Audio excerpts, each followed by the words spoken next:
No job in government, I think, is more similar to what we do as journalists than that of the Inspector General. The 75 nonpartisan officials who serve as watchdogs against waste, fraud, and abuse across the government often work in relative anonymity. Yet no one Inspector General has been swept into more controversial assignments since his appointment at the Justice Department 12 years ago than this guy, Michael Horowitz. From a searing assessment of the ATF just months after he took the job, to scathing reviews of the FBI's surveillance programs and repeated failures at the Federal Bureau of Prisons, which continue to play out over recent days, including the suicide of Jeffrey Epstein, the murder of Whitey Bulger. The Inspector General's job is to reconcile those events, and as you can imagine, he's not a very popular guy at the Justice Department. But his work and that of his colleagues should be must-reads for all of us as we attempt to bring accountability to the institutions that we cover. We're extremely fortunate to have Michael Horowitz here with us today to discuss the work and its extraordinary value to all of us. So I'll turn it over to Michael. Thank you, Kevin. Good to be here with all of you. And I'll just start by echoing Kevin's comments about the similarity between the work that we do and the work that you do. But there are obviously important differences, and look forward to chatting about those as well. Just by way of background, I'll mention a few things, and then just love to hear your questions and thoughts and where you want to take the discussion. Couple things by way of background is reinforcing what was in the PowerPoint. IGs came into being in 1978. It's a post-Watergate reform, perhaps one of the most significant times in journalism's history, the Watergate events. This was a post-Watergate reform. At the time in 1978, when the Inspector General Act was passed and signed into law by then President Carter, there were 12 inspectors general. None at the Justice Department. By the way, the Justice Department opposed having an Inspector General at the Justice Department, believing its own internal professional responsibility office could handle matters and that the FBI, DEA, and others could handle their own internal affairs matters through their internal affairs agencies. Fast forward 10 years later, 1988, the first 12 IGs were very successful, and Congress amended the IG Act to move that number up to 66 IGs, and we've gotten now as high as 75, as Kevin mentioned.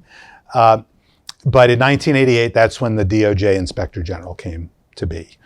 It actually was a fight at the time. The Attorney General at the time, Dick Thornburgh, also opposed the creation of a DOJ IG, much like Griffin Bell did during the Carter administration. But there was a compromise reached. And ultimately, the department withdrew its objection. The compromise was that we would have authority to investigate all employees at the Justice Department for misconduct, with one carve-out, one exception, for lawyers at the Justice Department. So that carve-out still exists today. Professional misconduct by lawyers goes to the department's Office of Professional Responsibility. We have fought that for 35, 36 years now. We've been close but unsuccessful to having that changed. Just a few weeks ago, Senators Durbin, Grassley, and Lee put forward a bipartisan bill that is supported by a wide range of members in the Senate, from the left and the right, Republicans, Democrats. It's an interesting group. If you look at the list, you will probably won't find another bill like that, and we'll see where it goes.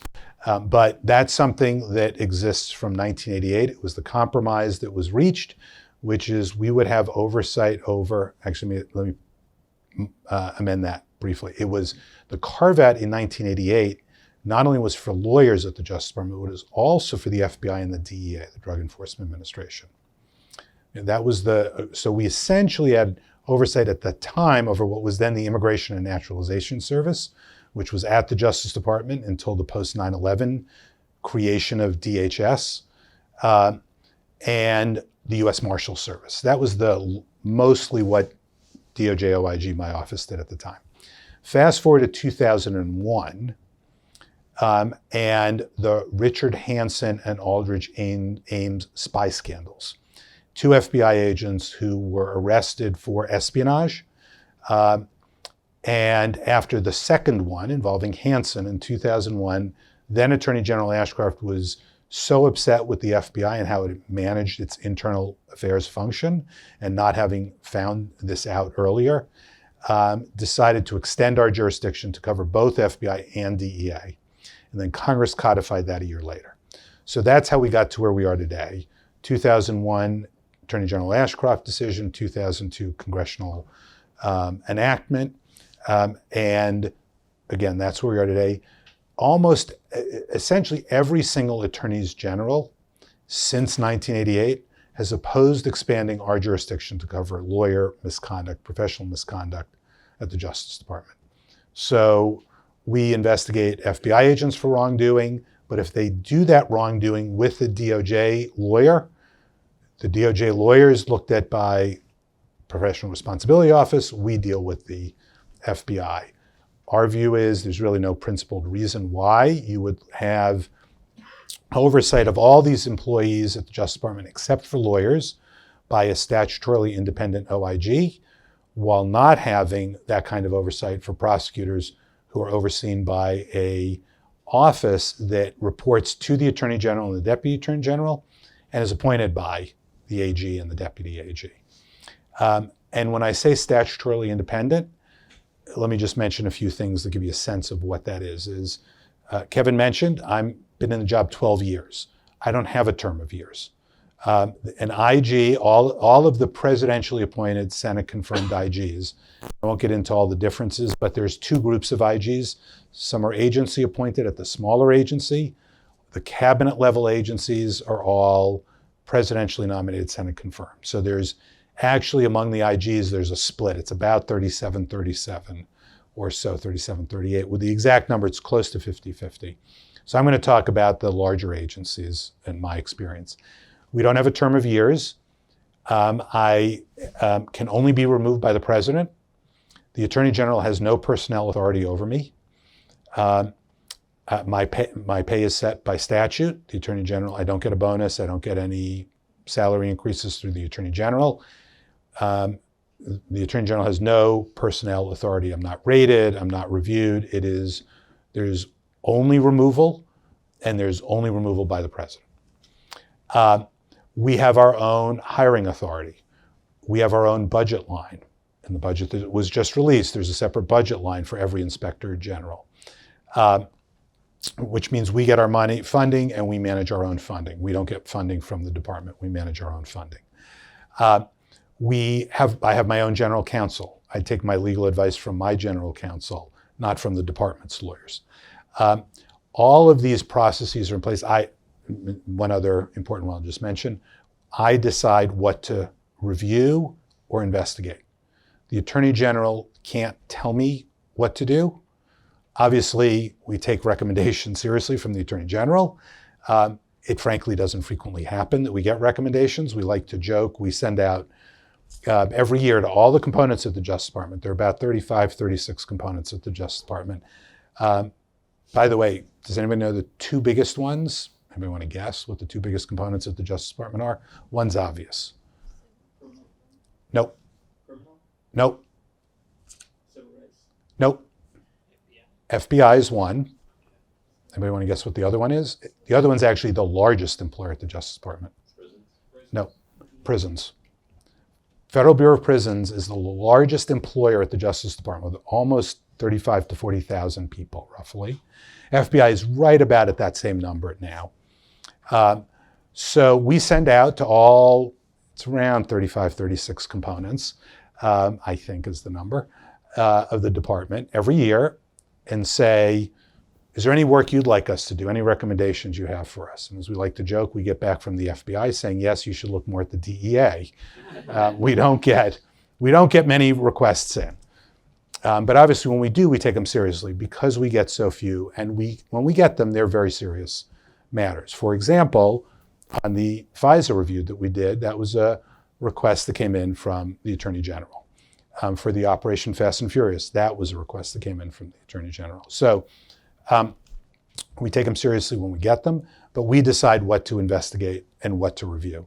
I have about 535 people or so now in my shop, which is the 10th largest IG. The Defense Department Inspector General and the HHS Inspector General, the two largest by far, they have 1,600 to 1,800 people. But obviously they're looking at $1 trillion plus sometimes in spending. So we're about the 10th largest IG. We are, by comparison, our budget's about $150 million.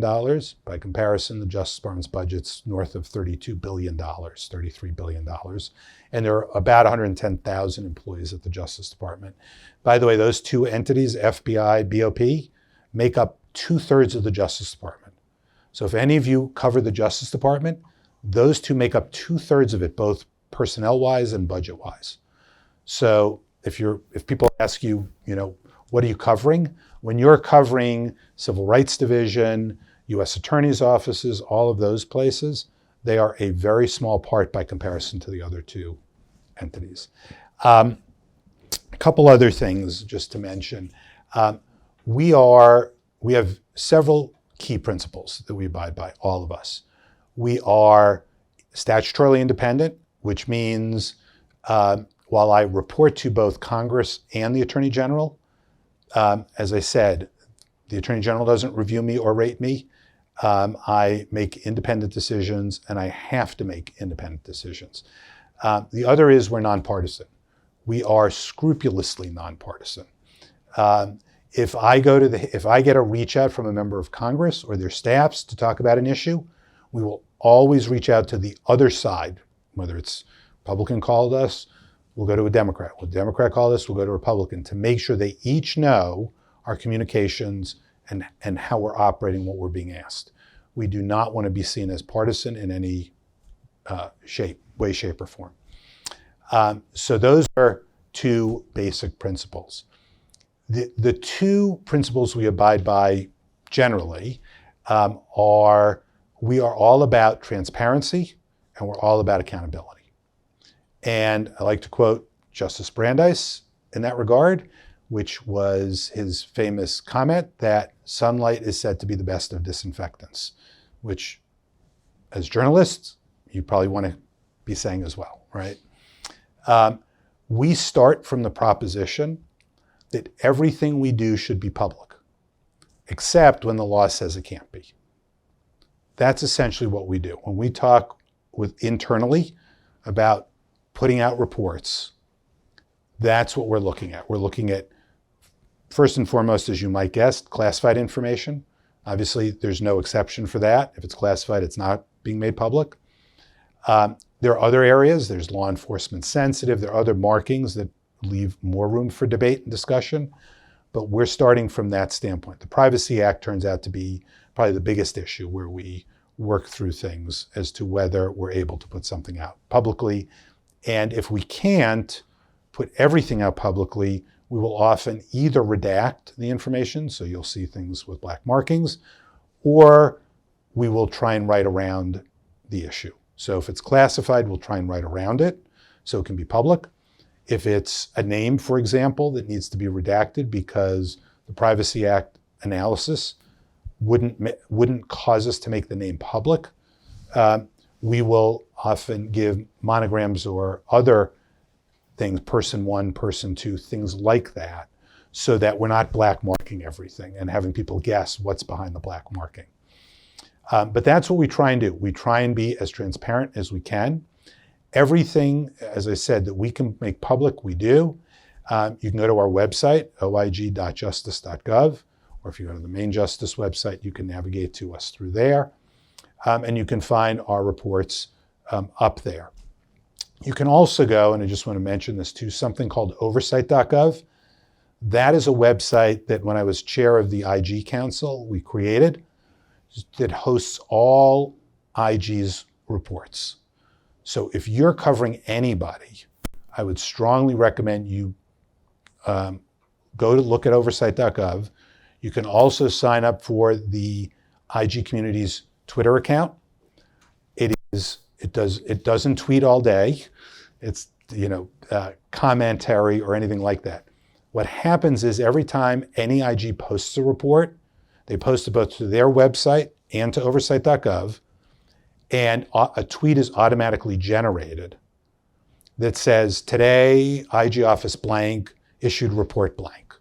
So you can see it, say, that's interesting, not interesting, and you can click the link and go if you think it's interesting. There is almost 30,000 reports on oversight.gov now, given where we are. So it's a very valuable resource. If you want to look at DOJ specific, go to our website.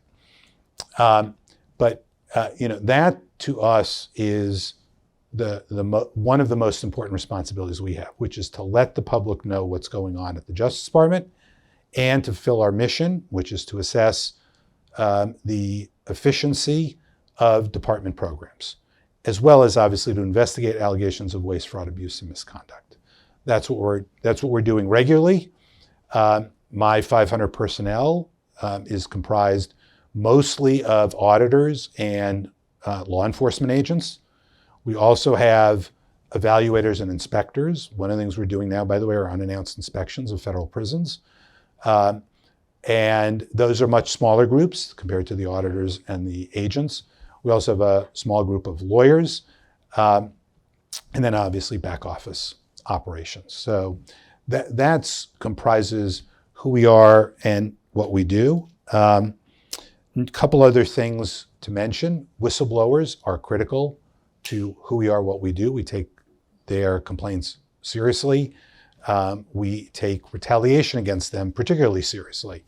But whistleblowers are a very important part of what we do. Obviously, I know, a very important part of what you all do. In addition, from our standpoint, and just talk about some of the similarities, picking back up on what Kevin said at the outset.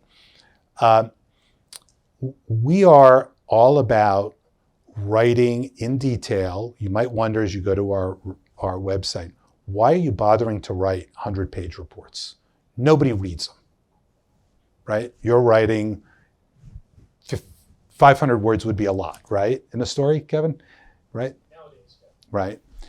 We're writing, our FISA report was more than 500 pages, and we don't get paid by the word. And the reason we do that is because we are, much like the judiciary, we're all about the public understanding what happened through our written products. I don't go out and do press conferences. When I speak, I largely speak through congressional hearings. There are occasions where I'll do interviews with reporters. In fact, Pierre was just here. I did one with him about 6 months ago on the Bureau of Prisons, our oversight work generally, and one of the reports we've done. Talked to Kevin on occasion about prison stuff. I'm not looking to make headlines. I'm not going out there trying to have our name above the fold. The reports will either do that or not do that. You'll all decide where it goes. But it's very important for us, for the public, to see all the facts so that they can make an assessment based on the facts. The truth, in our view, still matters. There is truth. It's based on the facts. And if people have the facts, they can then debate if it's a political issue, the political issue, if it's a policy issue, the policy issue. We don't get involved, by the way, in policy at all. We are not management. We don't do policy. We're there to independently assess how programs are operating and whether there was waste, fraud, abuse, and misconduct. So it's very important for us to get a unbiased, very, I'll tell you, flatly written report out there. I'll just by way of background, we did a 40th anniversary event. In fact, if you looked at the PowerPoint, there's embedded in there a 40th anniversary video, which you might want to take a look at, back in 2018. And we did an all-day event at the Capitol. And among the speakers we had was Bob Woodward, who came in. We thought it appropriate to have Bob Woodward, given that we were a post-Watergate creation. And as many of you know, the Watergate book they wrote, All the President's Men, was a bestseller, major movie, Best Picture nominee. Our report had just come out about the 2016 presidential election. The events involving Jim Comey, his press conferences, FBI director, his letter to Congress a week before the election, 2 weeks before the election, and all the events surrounding the FBI's handling of the run-up to the election. And the report was entitled, and I didn't write down the exact name, I'll do it by memory here, something like The Actions of the FBI and the Justice Department in Advance of the 2016 Presidential Election. That was our title. Bob Woodward joked that he really liked how exciting we made our work and how, the way the adjectives we used, and said, was rethinking what we would have written back in the day if we were IGs. The actions of the President of the United States and his committee to re-elect in advance of the 1972 presidential election.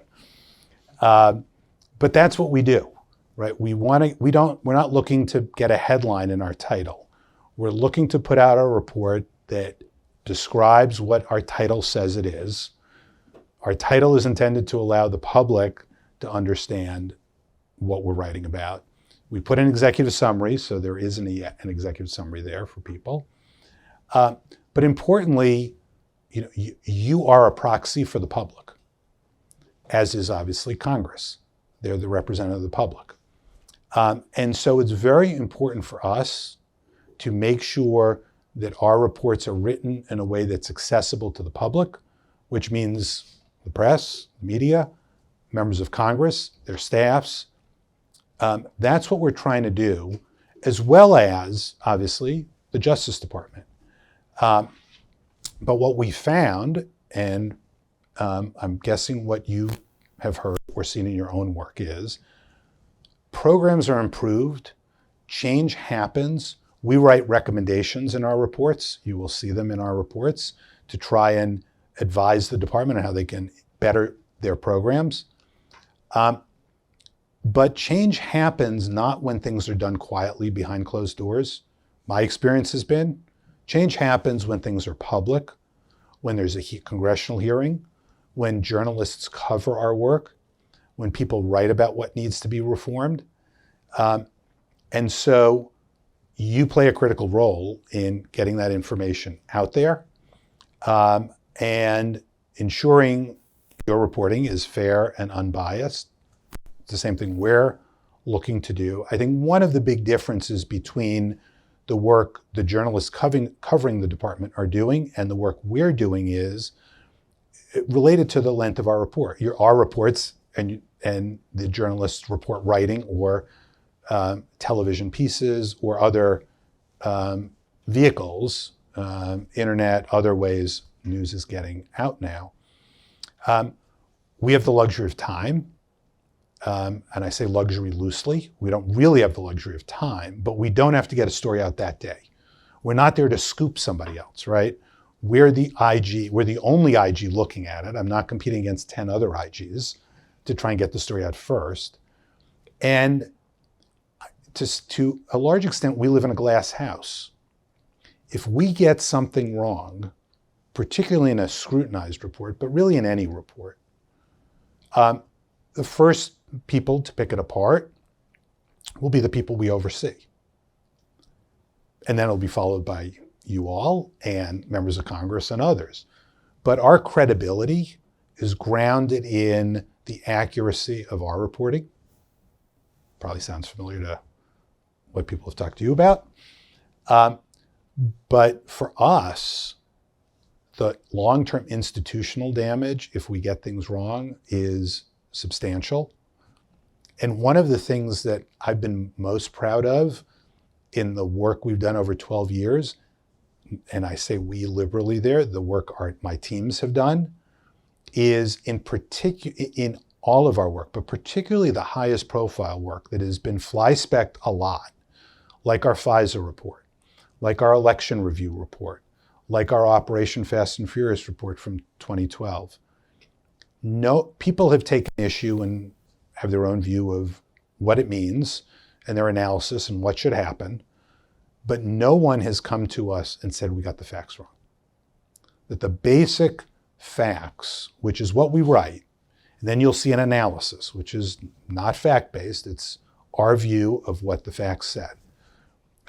It's fact-based, but it's not laying out the facts. It's our analysis of what we've written. People can take issue with that. I've long said that's what public debate's about. It's that analysis section. But we can't have a situation where for us, we've gotten wrong something that's in the fact section.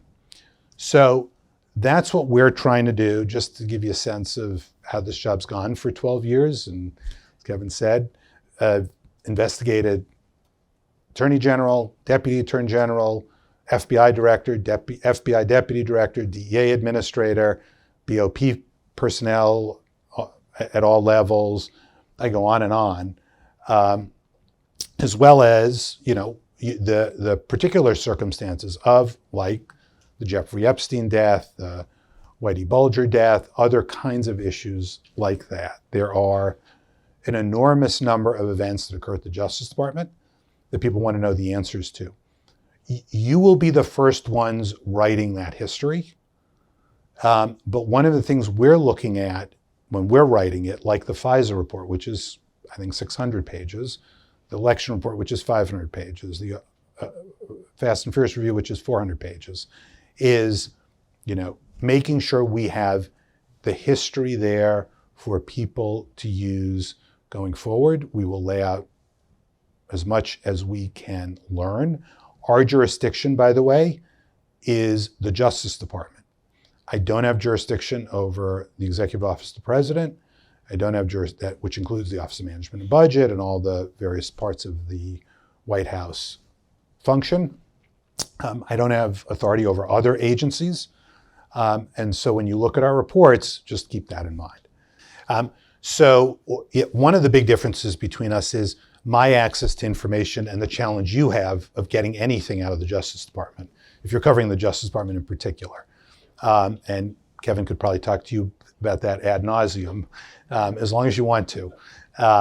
Hear him out on that.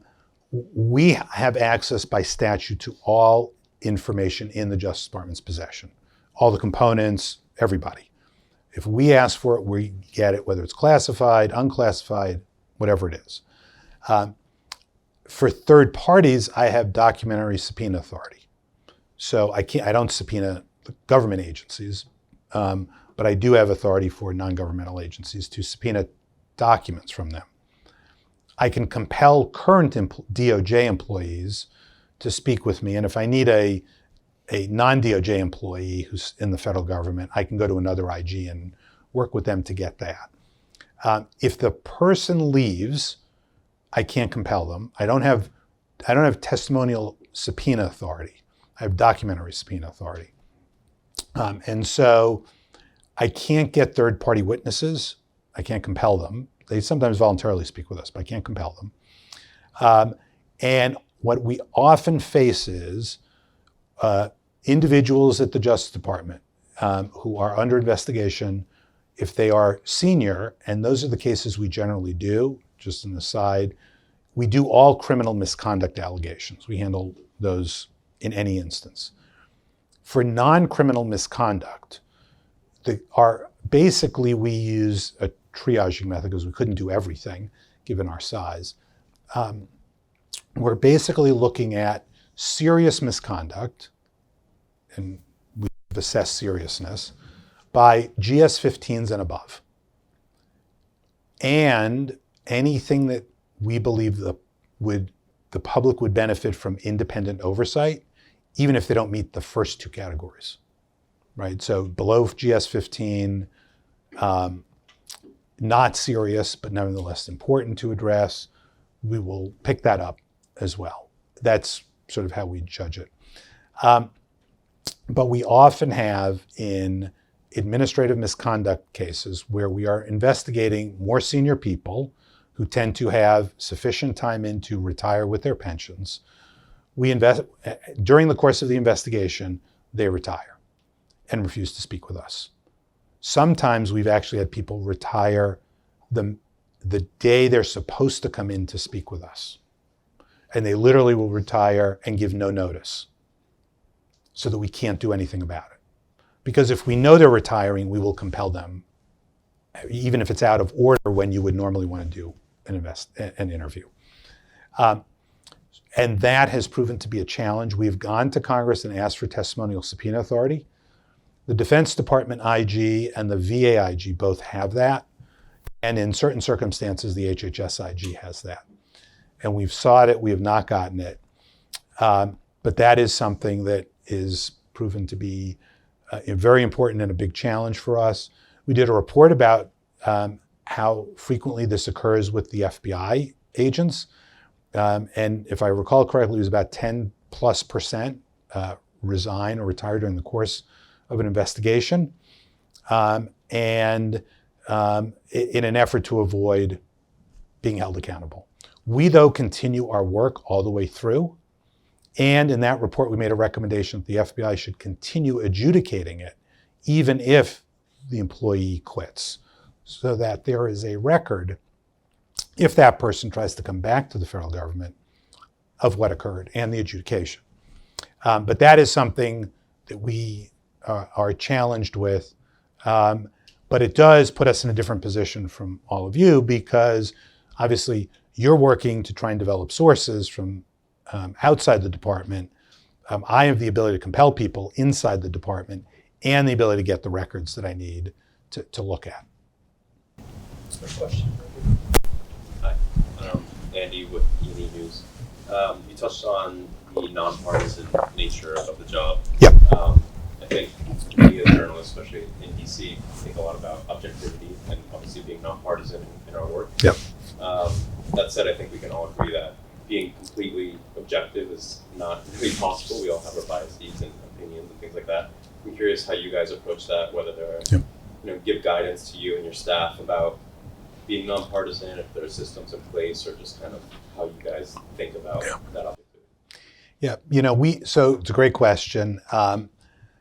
We inculcate as much as you can the value. People who are federal employees are entitled to be active participants in their community.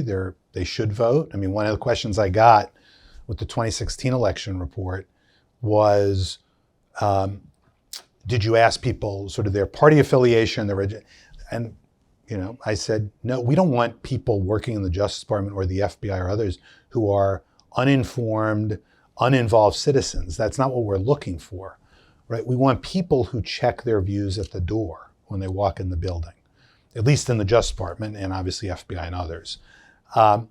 Other agencies are very different from the Justice Department. I mean, just for those who cover other agencies, they have very different missions. They have very different cultures, and they're far more involved in various political issues.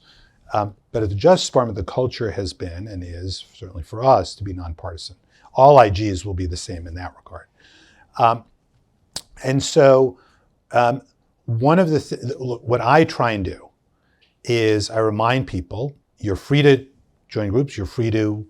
The Hatch Act provides limits. We remind them of the Hatch Act responsibilities. Obviously, they can't run afoul of that. But you can do stuff, even subject to the Hatch Act. And I remind people that, look, people are going to read your reports, going to probably figure out your name in today's day and age, and you just have to think about what that means. And I think we've been fortunate that people have understand in today's environment what that may mean. For our reports, for most of our reports, certainly for the highest profile reports, and certainly for when I'm testifying on some that are high profile, some not so high profile, I literally sit with the binders of material that people put together for me, and I myself am making sure that what we're stating is fact-based and not opinion. And we literally sit there, and this is what I do when I get editing. I read every report that goes out. We do about 100 reports a year, by the way. I read every report that goes public. I am looking for hot words. I'm looking to do what Bob Woodward made fun of for good reason, right? We don't want that. We're not adjective based. We try and take adjectives out. We are, the old Dragnet show, right? Just the facts. That's what we are. And so if you write flat, I know you've got that challenge because you don't want your readers reading, I saw red, see Jane run, right? You need to have some energy in your writing, but the more you do that, the riskier it is into how you write. And so we're trying to be flat. We're trying to be monotone if we were reading it, right? And that's one way to do it. And then the other is, like I said, we have a highly layered review process. If you think going through your editors is painful, we have a highly reviewed, process, multiple steps to make sure we've got the facts down exactly right and that we're tonally getting it right. But I'm even doing that. I even have to do that sometimes. Hi, I'm Michaela with Bloomberg. On the subject of flat words, would you consider a well-meaning elderly man flat words? So I'm not going to answer that question. But, it is, we look at every sentence to make sure that it's factual and it fairly portrays what happened. I can't speak to that. I haven't listened to the testimony. I haven't listened to the transcript yet. I know it was released, or the tape recording. But I do think that this is the value of having an institutional sort of approach to writing. We have a very well-informed institutional approach on how to avoid, getting in, having our work be used politically, one way or the other. We're very much trying to look, if someone quotes the facts are the facts, right? They can help somebody, harm somebody. That's not our problem, right? But we don't want people taking it and reading ours and thinking, they're spinning it. So we're trying to work very flat. That may be fair, it may be unfair. I'll let others be the judge. But what protections are there for you as you're doing your job to make sure that people aren't interfering or influencing with the kinds of investigations that you guys are doing? Yeah, so it's a great question. Really the best protection we have is we have the pen, and we're going to be writing the report at the end. I mean, you all know this, there's an enormous power in what you do and what we do, right? It's, there are plenty of movies been made about what happens to people. And Ray Donovan famously said, Reagan's labor secretary, after getting acquitted on federal charges, where do I go to get my reputation back, right? We've got to, everybody, your business, my business, we have to be very scrupulous, very careful to make sure we're getting it right, but we have the pen. And so if people are trying to obstruct, we will investigate that and we'll write about it. And that's a further finding. I mean, and that in many respects is, I'm sure you've all heard, the cover-up is worse than the crime. It is so much easier for us to make findings when someone does what would be a stupid thing to do and try and obstruct or cover up something, right? It's the obvious. I was a federal prosecutor for many years. There's no easier argument to make to a jury than, why else would someone do that? Why would someone obstruct or cover up a crime they didn't commit, right? So there's a lot of risk. That doesn't mean people don't do it, frankly. We have plenty of those. But that's something that we're prepared to very aggressively pursue, much like retaliation against whistleblowers. We just can't have that, right? The whole foundation of what we do is witnesses being willing to come in and talk to us and not be fearful. They're going to be threatened. There's going to be efforts to intimidate them or have them speak words that aren't true and put themselves in jeopardy. So that's something we do. And just as we're talking about that, one of the things we do to make sure our reports are fair and accurate is we make sure that for witnesses who cooperate with us, including subjects, we allow them to review the sections of the report that relate to them the draft report and to give us comments about them. More often than not, they end up hurting themselves further when they do that because they then try and spin a story that just isn't true. But there are instances where we got it wrong. And they'll come in and point out, or our report isn't as strong as we thought it was. And we will then make changes to the report. And from transparency standpoint, you will see that in our reports. You'll see footnotes that say, after reviewing a draft of this report, so-and-so said this. We didn't change the report because we found this. So we will try and make that public. And we certainly do if we've edited a report after that, because we decide, we get comments from the department sees it as well. We want to make sure the public knows we're making the final decision. And we're making it clear that we're rejecting when we reject it. Sometimes out of fairness. Sometimes it's not they are making things up. Sometimes they have a different view. And out of fairness, we'll put it in. But that's another mechanism by which we're making sure we've got accuracy before we put something out. We were at Justice this morning talking to people about sort of, much like IGs, that their work is independent and sort of apolitical, but that in this hyper-political climate, it's getting politicized often by members of Congress and how they can and can't sort of defend themselves from that. Right. And I'm wondering, for me, I've only been covering Washington for a few years, so I don't really know a time other than this like very political climate. And as someone who's been testifying in front of Congress for over a decade, if you feel like the work of IGs is also included in the sort of intense politicization that we're seeing, and how you can and can't sort of defend yourself from those accusations if you get them. Yeah, it's a great question, and it's when I showed up, it was pretty politicized, and environment, arguably, it's getting more and more. What we've talked about in the IG community, and I've talked about this with IGs, is it makes our work even more important, because I think we are still, along with the judiciary, one of the only places that people will turn to and recognize fair, independent, fact-based work. I mean, that's what we're all about, fact-based work. And so the way we've avoided that, and it's particularly hard in this job at Justice, because so much of what the department has done and over the years has been, the subject of political debate. To tell people, we can't shy away from looking at programs or events that have been politicized or highly partisan. We'd write a bunch of boring reports, right? We wouldn't be doing some of the work that people wanted us to do, expected us to do. But what we can do is, again, do that work in a way that is nonpartisan, that is simply fact-based, all the time, fact-based and nothing else. I will get requests, to get involved in matters that are really partisan disputes. Both sides will try and get us involved, and I will decline to do that. There are events, though, like the FISA report or the 2016 election, that people want to know what happened. And so we can't not do that kind of work because it's, subject to political debate.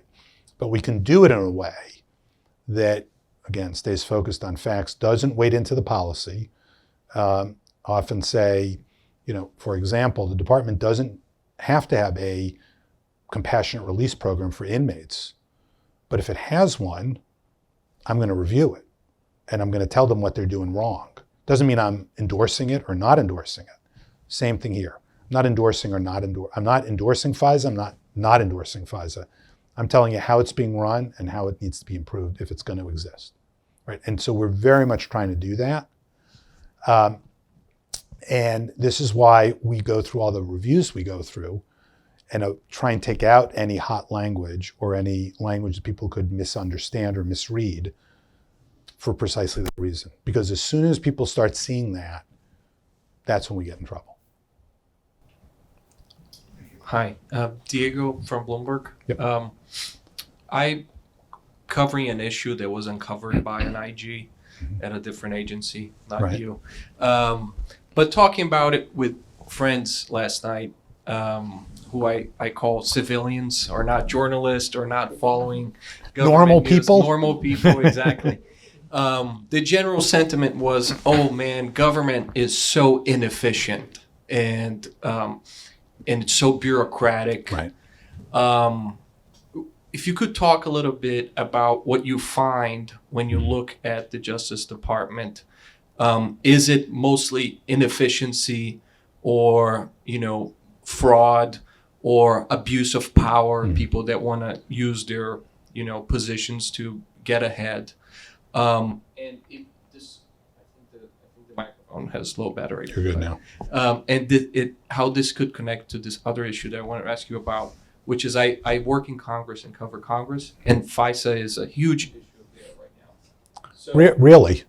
so if you could talk a little bit about the FISA report and what you found. Yeah, absolutely.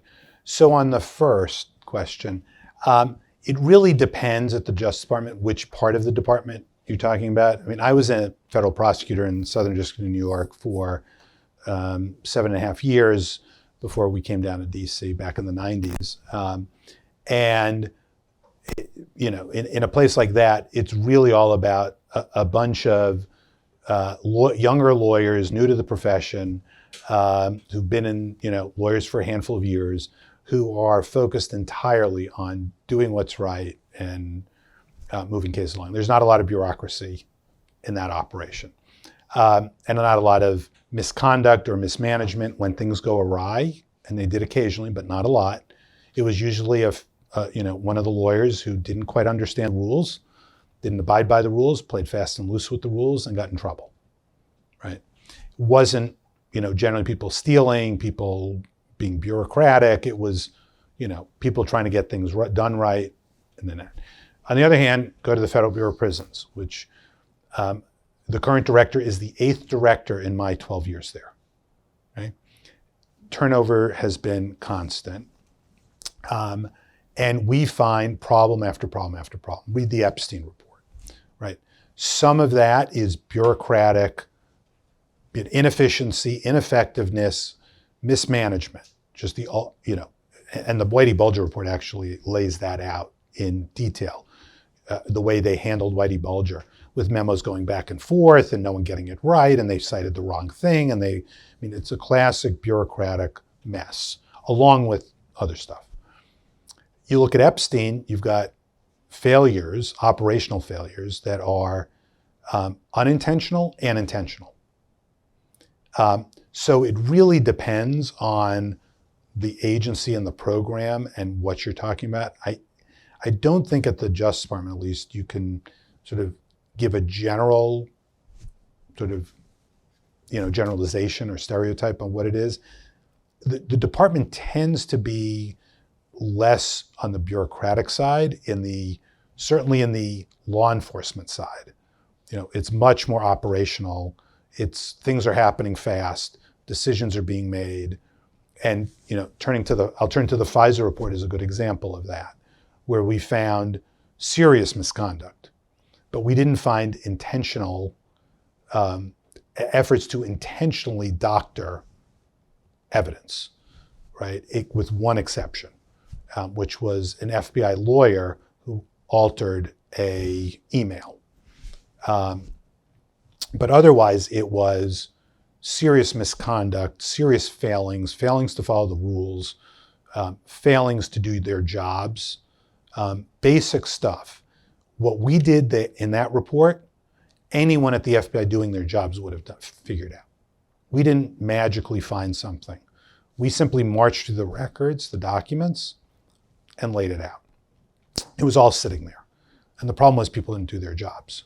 Generally speaking, there were some things that went well beyond that. So what happened in that report, or what happened in that matter is, the FBI ended up getting a FISA and 3 subsequent renewals for a FISA on an individual named Carter Page.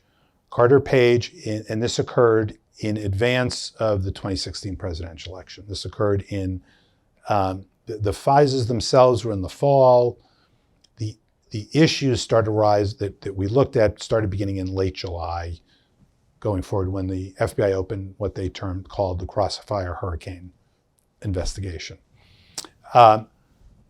what happened along the way is they got a dossier from an individual who, it turned out, had been hired by an entity, actually former Wall Street Journal reporters, that had been hired by the Hillary Clinton campaign or Democratic Party, and to write up a dossier on candidate Trump.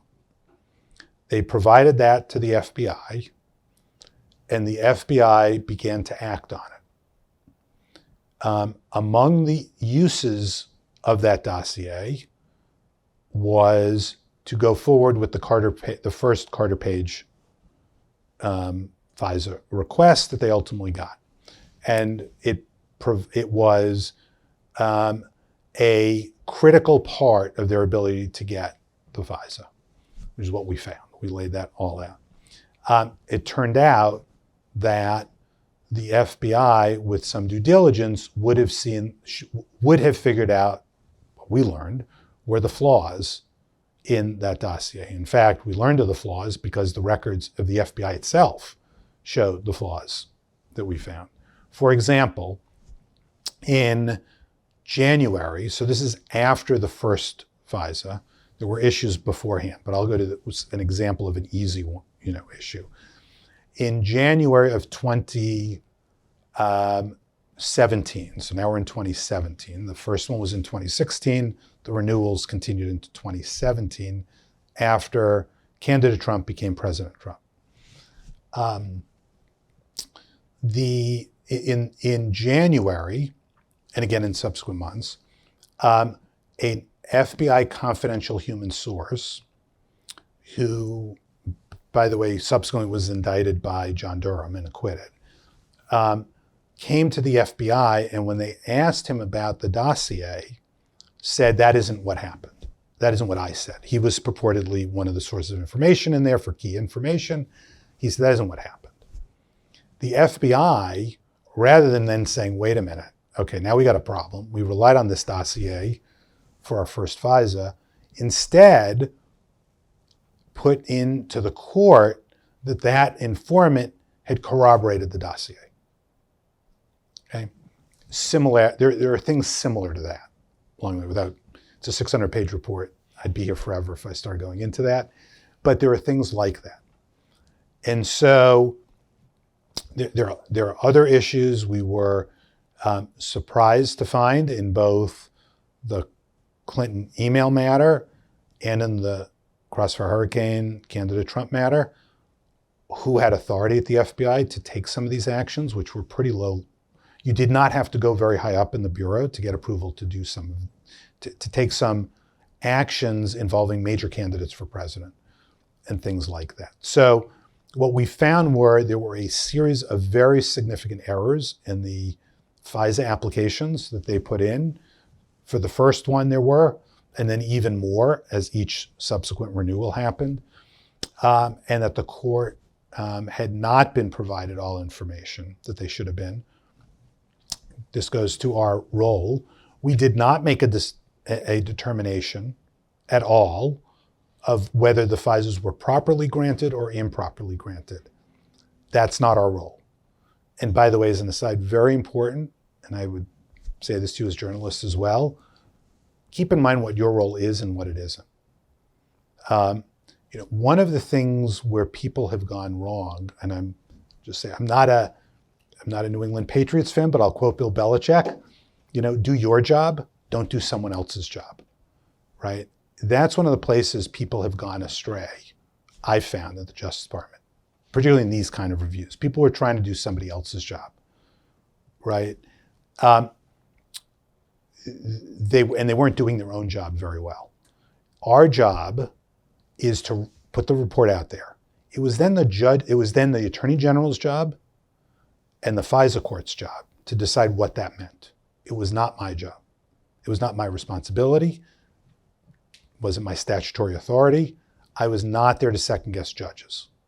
I'm not there to second guess prosecutorial decisions. In the 2016 election report, we made it very clear. We weren't doing that review to second guess whether Hillary Clinton should or should not have been prosecuted. That's not why we did it. We did it to lay out all the facts and information for folks. So we wrote the report, issued it. The Attorney General said it was his conclusion that in part because of those interviews I mentioned, that the Justice Department did not have authority to get the third and fourth FISA, the second and third renewal. The court concluded the same, and there's been litigation over that. Carter Page has sued. There's been all sorts of things since then. Thank you. Kwesi from PolitiFact. My question is, how do you manage the relationship between administrations? Because you mentioned earlier that presidents can remove the IG. And the next one is, are there instances of cross-agency IG collaboration because agencies touch on each other? Great questions. So in the first, as the first issue, this is I was a nominee during the Obama administration. Obviously, I've been in 3 administrations now. The tradition has been that incoming presidents do not ask for IGs to resign. There have been IG firings. President Trump fired 2 IGs. President Obama fired an IG. And in all 3 instances, there were lots of concerns about the appropriateness of that and whether it was done for good reasons or not good reasons. And bipartisan concerns, by the way, in all 3 instances. But ultimately, it's the president's authority to make that decision. What I've told our folks all along and what I've told other IGs is, again, we do our job. We can't sort of put our finger up in the air and figure out who's going to benefit, who's going to be harmed. That's the surest way to lose your job, and for good reason at that point. So it's really all about writing our reports. The chips will fall where they fall. If you put out what's true and it's supported in your report, which is why we write long reports, so that all the facts are there and people hopefully are not in a position to dispute. We don't write conclusory reports. That's why we're trying to do that. As to the second,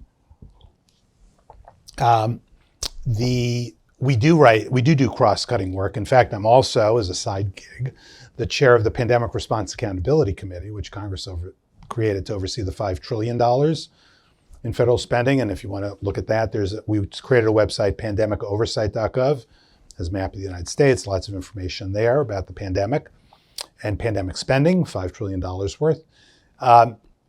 That's a committee comprised of 20 IGs. And if you go to that website, you'll see a lot of the cross-cutting work that we've done and a lot of collaborative work that we've done. I've done some as DOJ IG. Congress sometimes mandates it. Sometimes we do it on our own. One of the higher profile reports I did was back in 2013 after the Boston Marathon bombing. And so 4 IGs joined together, DOJ IG, DHS IG, CIA IG, and the intelligence community IG, to do a report on the federal government's, the intelligence community's, handling of information about the Tsarnaevs and how information was shared, whether there were any failings, which there were, and how that information sharing should be improved.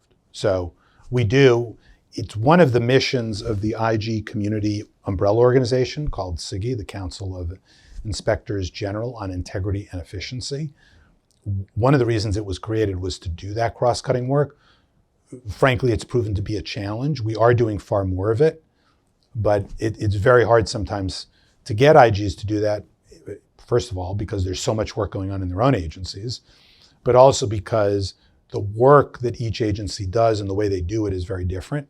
So we will,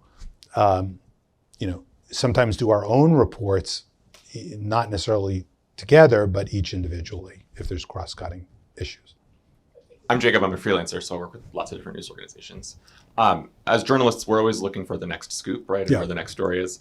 I'd love to learn a little bit more, particularly when it's not, Jeffrey Epstein dies under suspicious circumstances. Where are you figuring out the types of inquiries you're going to investigate? Is it predominantly whistleblowers, news media like us, other avenues? How do you find out what you're going to look into? Yeah, sort of all of the above. So one of the things we do each year, by the way, is by statute, we're required to, and we do each year, it's one of the more important reports we do, the Top Management and Performance Challenges report that we issue each year. Every IG does it for their individual agency. And one of the things we do each year is we put together work plans. And we use the Top Management Challenges report as the basis for that. So we go through and think about what are the top challenges facing the department. That helps us think about not only what's happened in the past and what work we've done before, but what's coming up, what are the big issues going forward. Then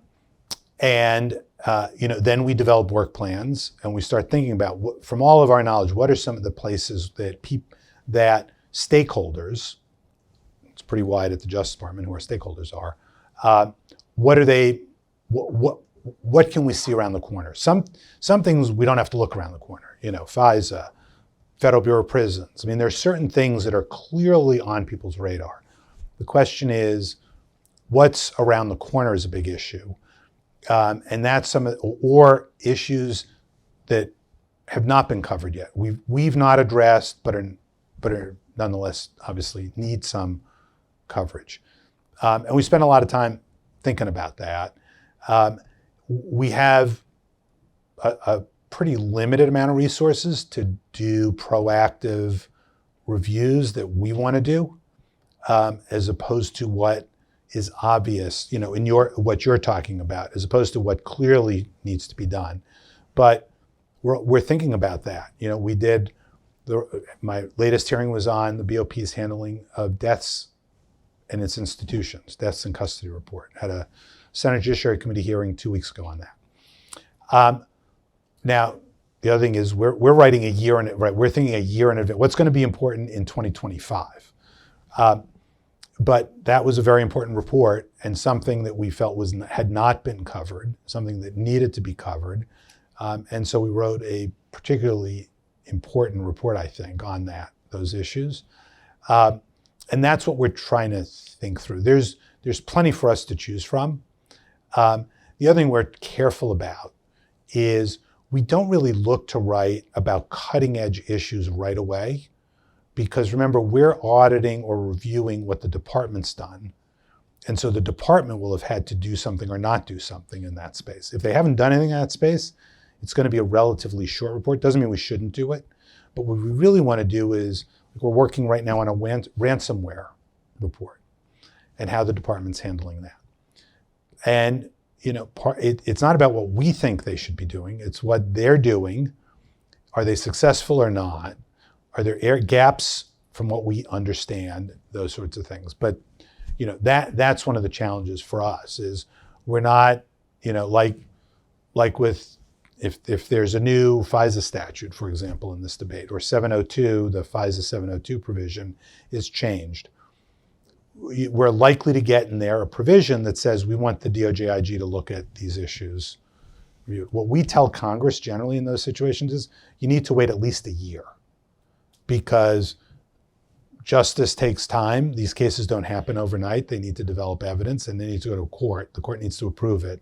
They need to start collecting evidence. We need time to see how those get implemented before we're going to come in behind it and do a review.